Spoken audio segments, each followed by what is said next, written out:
ओम नमः शिवाय साथियों। मैं प्रदीप सिंह, फाउंडर ऑफ अनंत विजय सेवा संस्थान।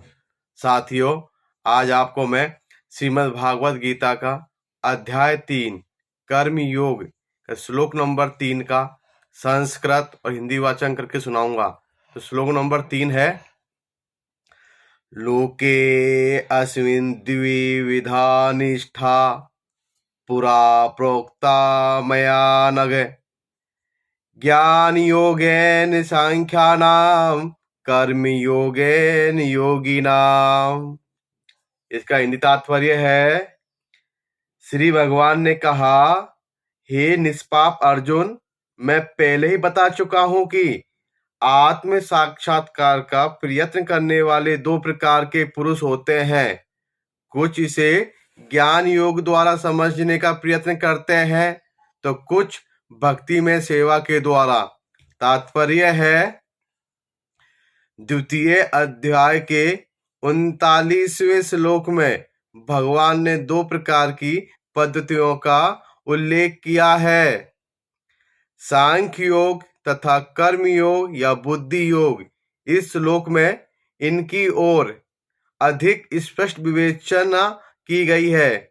सांख्य योग अथवा आत्मा तथा पदार्थ की प्रकृति का वैश्लेषिक अध्ययन उन लोगों के लिए है जो व्यवहारिक ज्ञान तथा दर्शन द्वारा वस्तुओं का चिंतन एवं मनन करना चाहते हैं। दूसरे प्रकार के लोग कृष्ण भावनामृत में कार्य करते हैं, जैसा कि द्वितीय अध्याय के 61वें श्लोक में बताया गया है। 39वें श्लोक में भी भगवान ने बताया है कि बुद्धि योग या कृष्ण भावनामृत के सिद्धांतों पर चलते हुए मनुष्य कर्म के बंधनों से छूट सकता है तथा इस पद्धति में कोई दोष नहीं है। 61वें श्लोक में इसी सिद्धांत को और अधिक स्पष्ट किया गया है कि बुद्धि योग पूर्णतया पर ब्रह्म पर आश्रित है और इस प्रकार से समस्त इंद्रियों को सरलता से बस में किया जा सकता है। अतः दोनों प्रकार के योग धर्म तथा दर्शन के रूप में अन्योन्याश्रित है। दर्शन विहीन धर्म मात्र भावुकता या कभी कभी धर्मांधता है और धर्म विहीन दर्शन मानसिक ऊहापोह है। अंतिम लक्ष्य तो श्री कृष्ण है, क्योंकि जो दार्शनिक जन परम सत्य की खोज करते रहते हैं वे अंततः कृष्ण भावनामृत को प्राप्त होते हैं।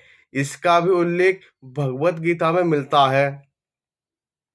संपूर्ण पद्धतियों का उद्देश्य परमात्मा के संबंध में अपनी वास्तविक स्थिति को समझ लेना है। इसकी अप्रत्यक्ष पद्धति दार्शनिक चिंतन है, जिसके द्वारा क्रम से कृष्ण भावनामृत तक पहुंचा जा सकता है। प्रत्यक्ष पद्धति में कृष्ण भावनामृत में ही प्रत्येक वस्तु से अपना संबंध जोड़ना होता है। इन दोनों में से कृष्ण भावनामृत का मार्ग श्रेष्ठ है, क्योंकि इसमें दार्शनिक पद्धति द्वारा इंद्रियों को विमल नहीं करना होता। कृष्ण भावनामृत स्वयं ही शुद्ध करने वाली प्रक्रिया है और भक्ति की प्रत्यक्ष विधि सरल तथा दिव्य होती है। तो श्लोक नंबर 3 का संस्कृत और हिंदी वाचन यह है। कल फिर मिलेंगे श्लोक नंबर 4 के साथ। ओम नमः शिवाय साथियों, धन्यवाद।